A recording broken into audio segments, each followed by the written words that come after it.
Hello, I'm Jeremy Vine, and this is Panorama. Tonight, corruption at the heart of world football. The $100 million list. $100 million. So many payments over such a long period. We reveal the 3 senior FIFA officials linked to an extraordinary list of secret payments worth around $100 million. Mr. Teixeira, did you take your bribes through the Sanud company? And the calls for FIFA to clean up its act once and for all. Far more important than anything else in world football is to get a FIFA that is clean and fit for purpose.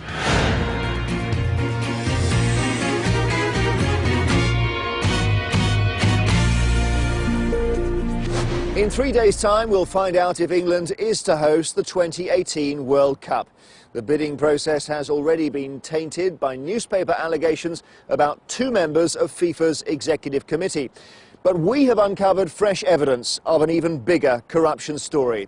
Panorama has obtained a list of secret payments, bribes, some linked to 3 more FIFA leaders, men who have the fate of England's World Cup bid in their hands. Andrew Jennings has been investigating the story that FIFA wanted to bury.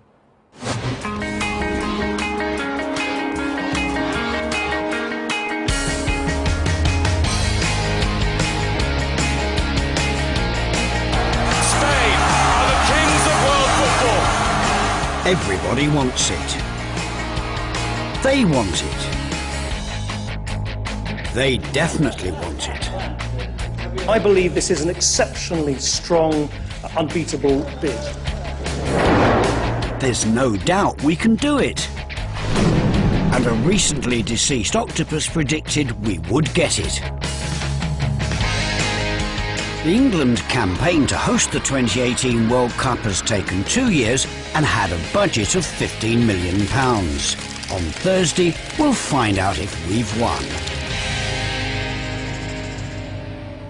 It's FIFA who decide.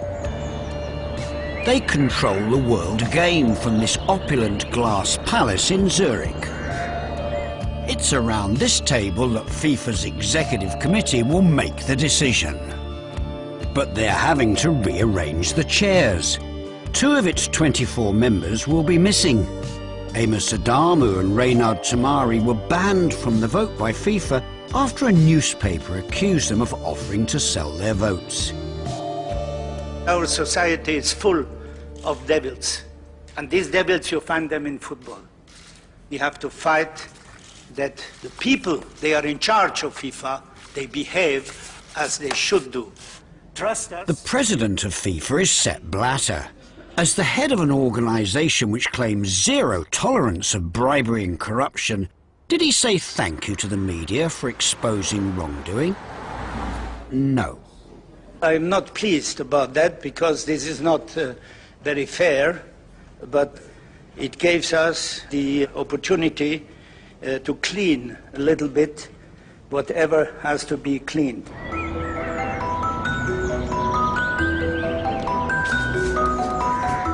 I'm Andrew Jennings. I've been investigating FIFA for almost a decade.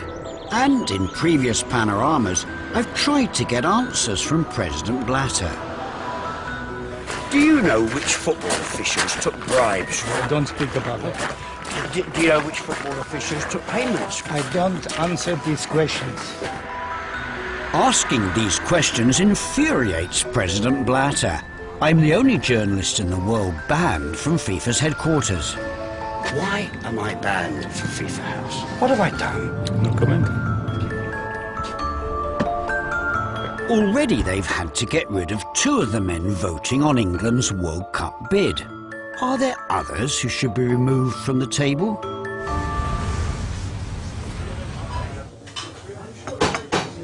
For years I've been gathering evidence about corruption at the highest levels within FIFA.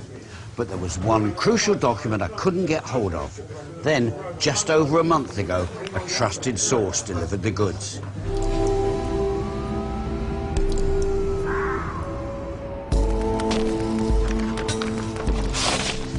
It's a secret document which some people at FIFA hoped could be kept buried forever. Line by line, it details 175 secret payments totaling tens of millions of dollars. I know from well-placed sources that the payments were bribes. Among the list of names, some senior FIFA officials. This is real money. Massive kickbacks on World Cup contracts.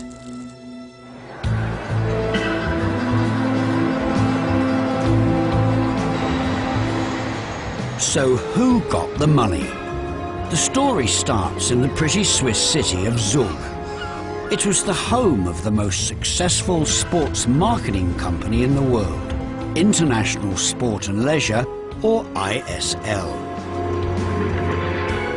For 20 years, FIFA awarded the right to commercially exploit the World Cup to this one company. ISL then sold these rights to some of the biggest global brands, keeping a hefty commission for themselves. Top brands paid millions in good faith to put the World Cup logo on their products. Adidas, McDonald's, Coca-Cola. TV networks paid even more to broadcast World Cup matches. It is huge money. It is billions that can be earned, and all the sports marketing companies, they fight and they want them. So why did ISL always win the fight for the World Cup rights? Roland Buchel was an ISL account director. When I worked at ISL, we suspected that there was bribes being paid, and there were people who knew, of course, the ones who paid them.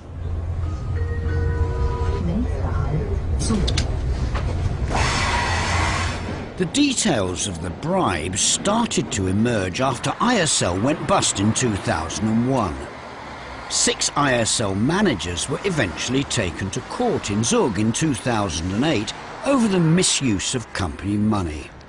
2 years ago, I sat in a courtroom here and listened as the secrets of the massive kickback conspiracy began to surface. One ISL executive told investigators that some FIFA leaders had treated his company like a bank. The payments were referred to in court as Schmiergeld, German slang for bribes. But the ISL defendants couldn't be tried for commercial bribery. It wasn't a crime in Switzerland at the time. So the full details have never been revealed until now. The internal ISL documents we've obtained show secret payments of around $100 million. We understand that most of the bribes went to a handful of FIFA bosses.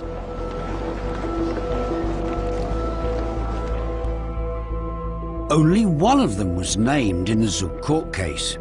82-year-old Nicholas Leos, a member of FIFA's executive committee. The boss of South American football was alleged to have taken 2 bribes totaling $130,000. You might have expected President Blatter to order an immediate investigation. He didn't.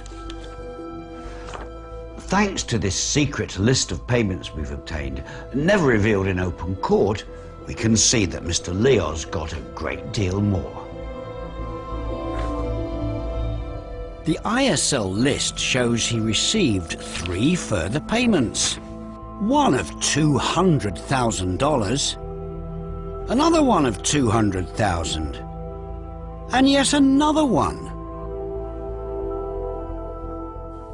That's a further $600,000 worth of bribes for Mr. Leos.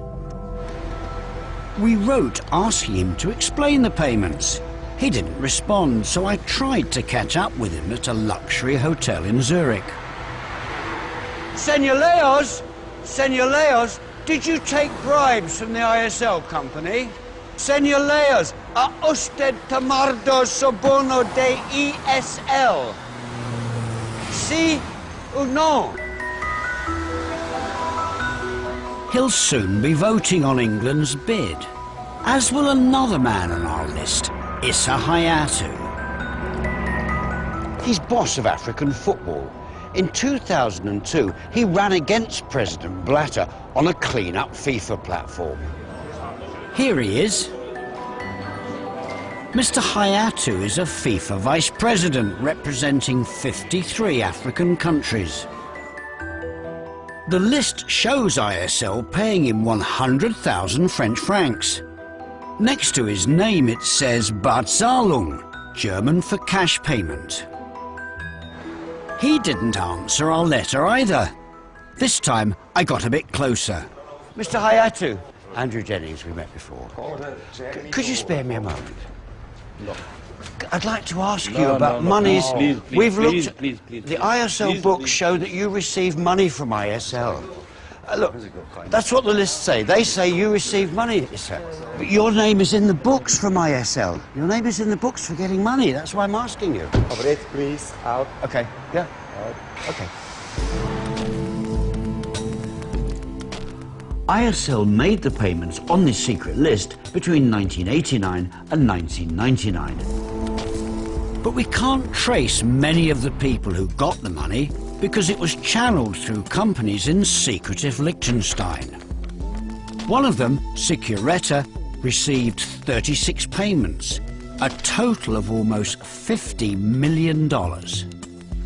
Here's another Liechtenstein company named Sunud. It got 21 payments totaling $9.5 million.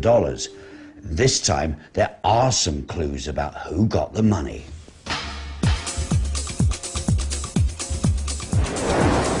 They point to the most significant person linked to our secret document.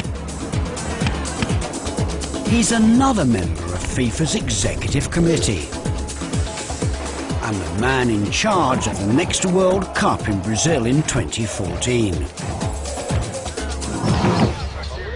This is Ricardo Teixeira. Panorama has met him before. In 1998, we tried to ask him about his role in sponsorship deals for Brazil's national team. You don't want to talk about football. Well, I would like to talk about football. Bye-bye. No more answers. No more questions. But we've got new questions because that Liechtenstein company Sunud has been closely linked to him in the past. An inquiry by the Brazilian Senate in 2001 found that funds from Sunud had been secretly channeled to Mr. Teixeira. So did the $9.5 million on our list end up in his pocket as well? We wrote to Mr. Teixeira and asked. He didn't reply either. Hello, Mr. Teixeira. Could we talk to you, please? So I went back to FIFA's hotel in Zurich to ask him. Did you take your bribes through the Sunud company? What were those payments from the ISL company for? Mr. Teixeira? Oh dear. We told the Brazilian senator who led that 2001 inquiry about the ISL payments to Sunud. He said, "This is another scandal, a big scandal."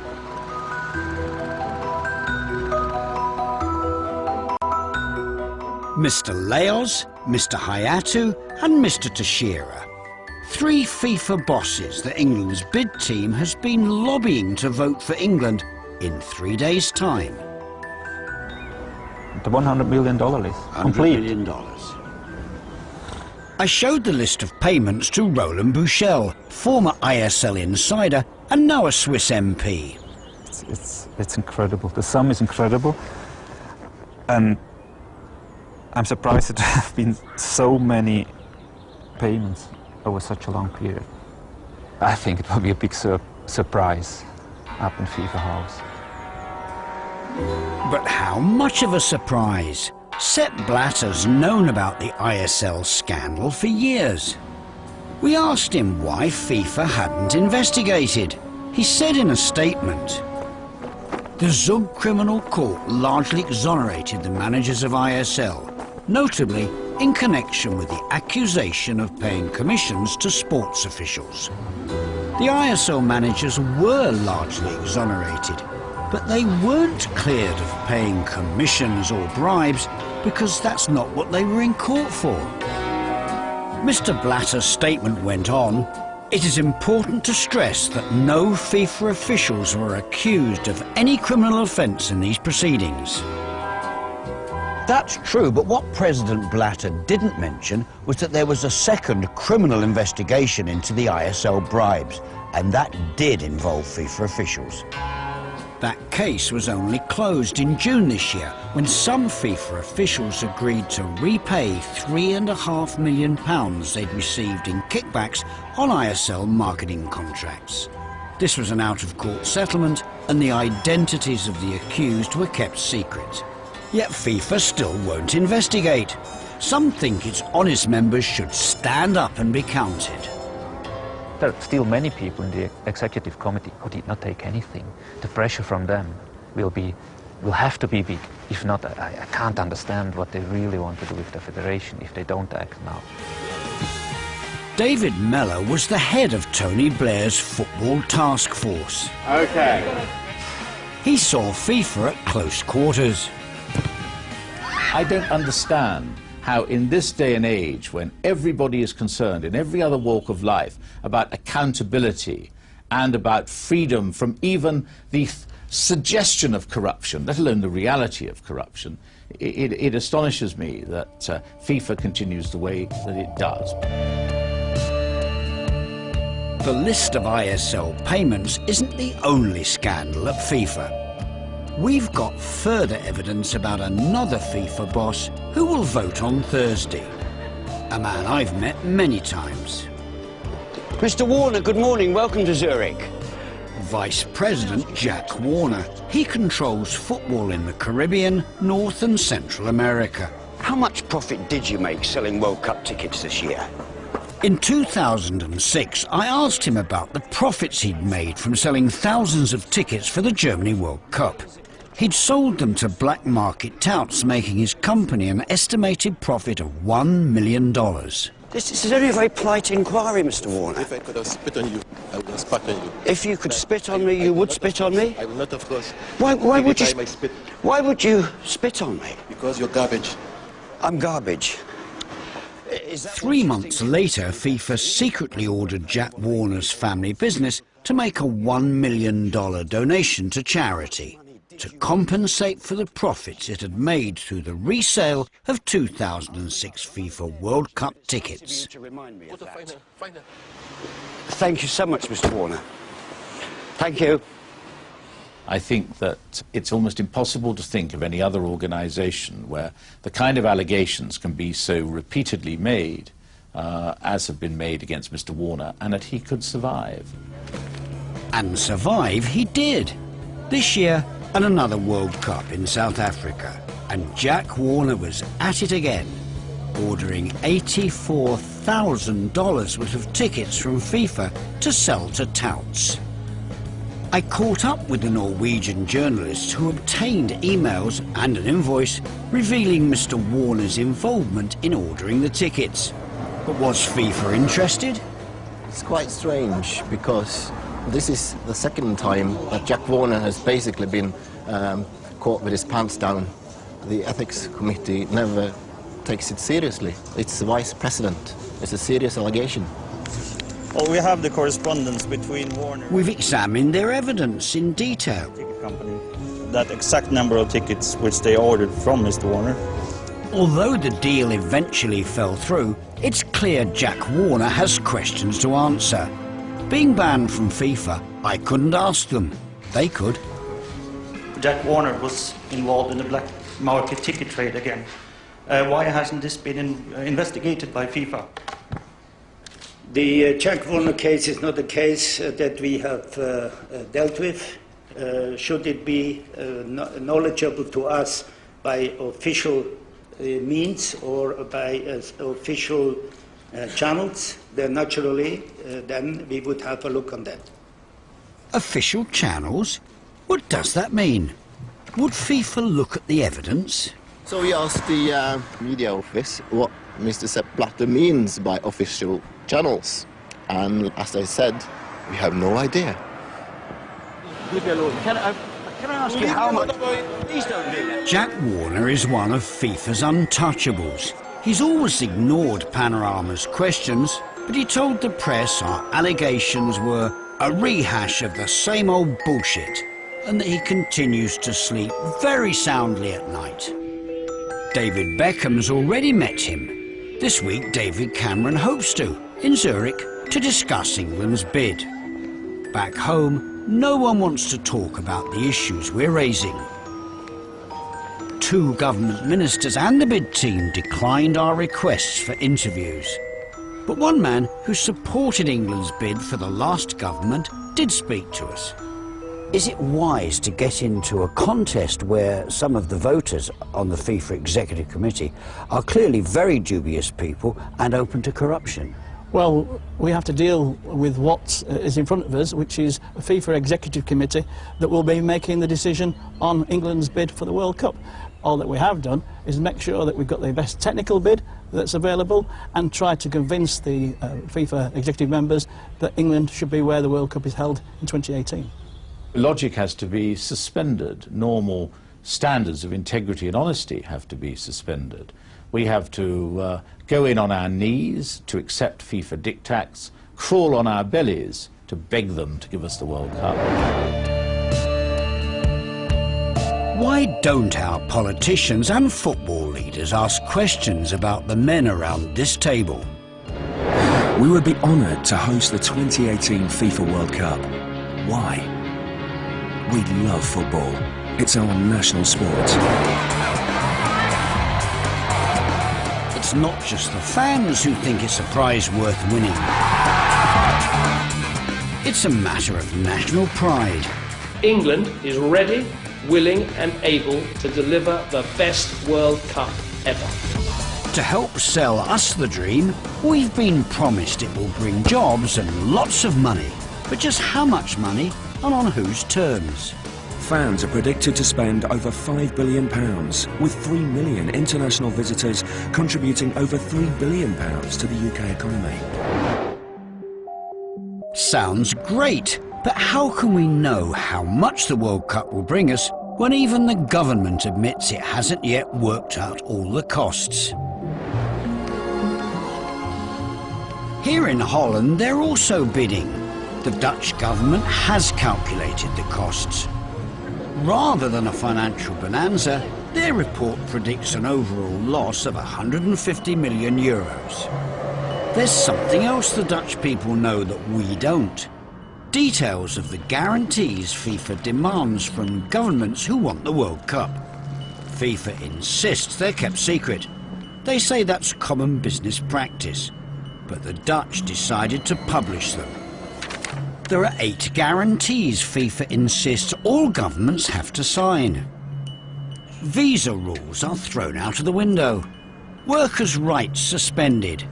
And new laws may be needed to protect FIFA's official sponsors. It's all too much for some here. As a government, you make laws for everybody, for every situation. You're not going to make laws for just one situation, and that one situation is the World Cup. You not make laws to protect one organization. You don't do that. The demands help guarantee FIFA's financial return. More than $3 billion from the last World Cup. Most startling of all, FIFA's demands on tax. They want to create their own tax haven. A full exempt situation. It is FIFA and its FIFA subsidiaries that are fully exempt from any tax whatsoever levied at whatever level, state level, municipality level, all sorts of taxes, consumption taxes, income taxes, you name it, it's all exempt. There are also tax breaks for FIFA's official sponsors. The Dutch have calculated that if they win the bid, FIFA's tax demands could amount to €300 million. FIFA says the guarantees are reasonable. They are a not-for-profit organisation which funds the development of football, and that the FIFA World Cup is FIFA's only source of income. FIFA wants all bidders to sign up to its demands. The Dutch watered some of them down and got a very stiff letter from FIFA. They were putting their hopes of hosting the World Cup in jeopardy.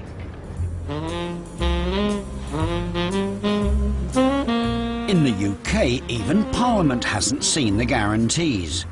One senior parliamentarian wanted to know about the FIFA tax breaks, but was told the guarantees were confidential. So we showed him the ones published in Holland. Now you've seen the guarantees, what do you think of them? It is just indefensible. I mean, that's the word for it. It is indefensible, and it's an insult to taxpayers in this country.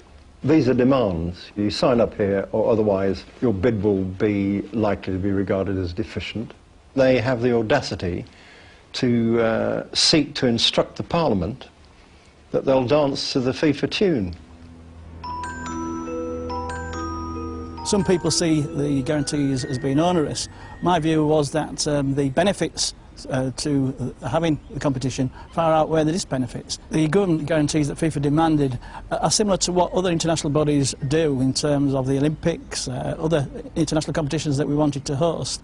And it's important that we sign up to these guarantees on the basis of the bid being able to be successful. The British government signed the guarantees. They're in the bid book.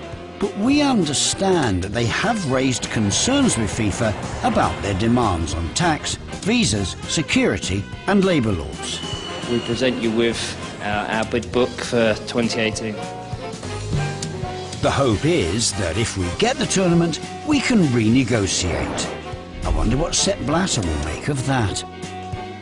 I understand why people want the World Cup. We invented football. Why shouldn't we have the World Cup finals? But I can't help feeling it would be a better role for England to actually be insisting on the reform of FIFA, making FIFA transparent, making FIFA accountable.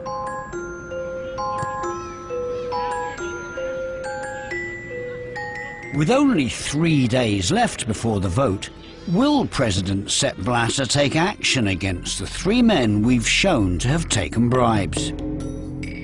It seems unlikely. We've been told President Blatter has known about one ISL bribe for 13 years and has done nothing. This is former FIFA President João Havelange.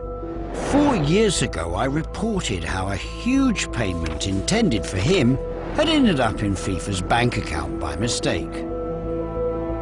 Witnesses said there was panic when a bank statement listing the payment landed on the desk of then FIFA General Secretary Sepp Blatter.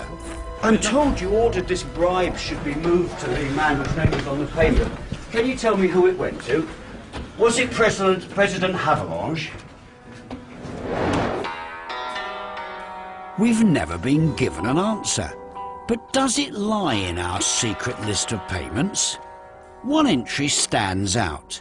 Guarantee JH, João Havelange's initials, next to a payment of 1.5 million Swiss francs, $1 million.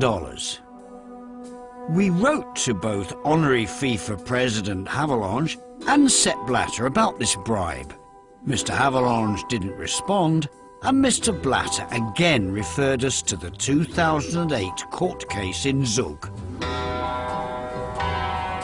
But if FIFA won't reveal the truth, isn't it high time the politicians force them? Andrew, we are not speaking about sports, we speak about corruption. And politics can't be kept out of that.